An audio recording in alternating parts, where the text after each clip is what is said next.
오늘 말씀은 이사야 48장 12절로 22절까지의 말씀입니다. 야곱아, 내가 부른 이스라엘아, 내게 들으라. 나는 그니, 나는 처음이요 또 나는 마지막이라. 과연 내 손이 땅의 기초를 정하였고 내 오른손이 하늘을 폈나니 내가 그들을 부르면 그것들이 일제히 서느니라. 너희는 다 모여 들으라. 나 여호와가 사랑하는 자는 나의 기뻐하는 뜻을 바벨론에 행하리니 그의 팔이 갈대아인에게 임할 것이라. 그들 중에 누가 이 일들을 알게 하였느냐? 나 곧 내가 말하였고 또 내가 그를 부르며 그를 인도하였나니 그 길이 형통하리라. 너희는 내게 가까이 나와 이것을 들으라. 내가 처음부터 비밀히 말하지 아니하였나니 그것이 있을 때부터 내가 거기에 있었노라 하셨느니라. 이제는 주 여호와께서 나와 그의 영을 보내셨느니라. 너희의 구속자시오 이스라엘의 거룩하신 이이신 여호와께서 이르시되 나는 내게 유익하도록 가르치고 너를 마땅히 행할 길로 인도하는 내 하나님 여호와라.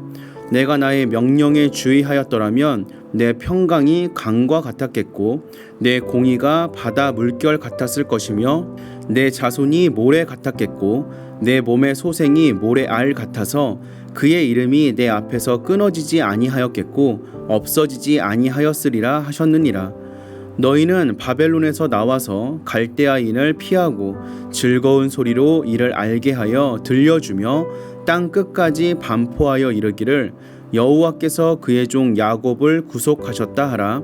여호와께서 그들을 사막으로 통과하게 하시던 때에 그들이 목마르지 아니하게 하시되 그들을 위하여 바위에서 물이 흘러나게 하시며 바위를 쪼개사 물이 솟아나게 하셨느니라. 여호와께서 말씀하시되 악인에게는 평강이 없다 하셨느니라. 아멘. 이렇게 했더라면 또는 저렇게 했더라면 하는 후회보다 부질없는 것은 없습니다. 그런데 하나님의 백성도 이런 후회들을 많이 합니다. 그때 하나님의 말씀을 들었더라면, 순종했더라면 하고 말입니다. 유다 백성도 이런 후회를 했습니다. 우리는 이런 잘못을 어떻게 피할 수 있겠습니까?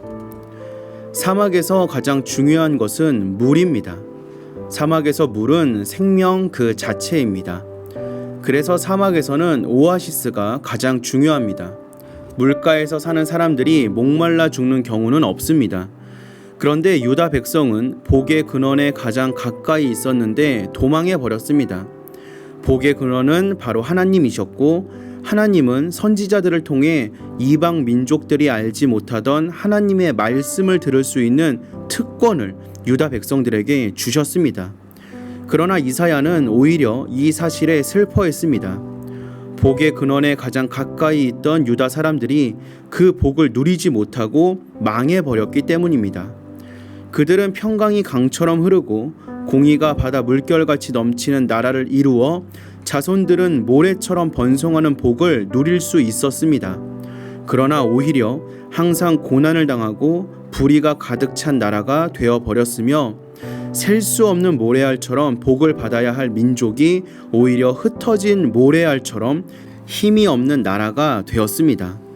하나님의 명령을 소홀히 여기자 하나님이 가까이 계시는 것이 복이 아니라 저주가 되어버리고 말았습니다. 하나님의 말씀은 양면성을 가집니다. 그 말씀을 사랑하고 따르면 복이 주어지지만 그 명령을 버리면 저주가 따라옵니다. 그래서 이사야의 탄식은 너무도 안타깝게 들려옵니다. 여호와의 명령에 주의하였더라면. 지금도 말씀의 생수가 우리 앞에 있습니다. 하나님이 큰 은혜를 베풀어 주셔서 우리는 언제든 하나님의 말씀을 들을 수 있고 읽을 수 있습니다. 주의해야 할 것은 하나님의 말씀 전체에 귀를 기울여야 한다는 사실입니다. 성경 안에는 쉽게 밑줄이 그어지는 말씀들이 있습니다. 주로 우리에게 복을 주시겠다라는 약속의 말씀들일 것입니다. 하지만 성경에는 복을 약속하는 말씀만 있는 것은 아닙니다. 경고도 있습니다. 저주도 있습니다. 따르지 말아야 할 실패의 역사도 있습니다. 우리의 헌신을 명령하는 말씀도 있습니다. 이 모든 것이 하나님의 말씀입니다. 하나님의 말씀을 들을 때 듣고 싶은 것만 듣고 보고 싶은 것만 보아서는 안 됩니다. 하나님은 약속의 말씀과 경고의 말씀으로 성경 66권 전체를 우리에게 주셨다라는 것을 기억해야 합니다. 그래서 우리는 하나님의 모든 말씀에 주의해야 합니다. 하나님의 말씀 가운데 소홀히 여길 것은 아무것도 없습니다. 또한 이 시대는 말씀의 홍수의 시대입니다. 말씀이 많이 그리고 자주 들리는 시대이기 때문에 자칫 잘못하면 귀만 커지고 손과 발은 움직이지 않는 기형적인 신앙인이 될 수 있습니다. 들은 만큼 잘 분별하고 들은 만큼 순종한다면 유다 백성에게 약속되었던 강 같은 평강, 바다 물결 같은 공의의 복을 우리 역시 누릴 수 있습니다. 우리가 하나님의 명령에 주의한다면 우리는 유다 백성보다 더욱 복된 사람들이 될 것입니다.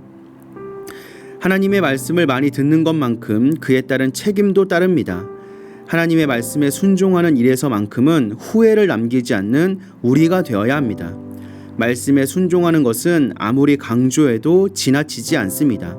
말씀은 하나님의 백성이 달려갈 길을 정확하게 알려주는 나침반이기 때문입니다. 많이 듣고 많이 순종하는 참 성도가 되시는 저와 여러분 되시기를 주님의 이름으로 기도합니다.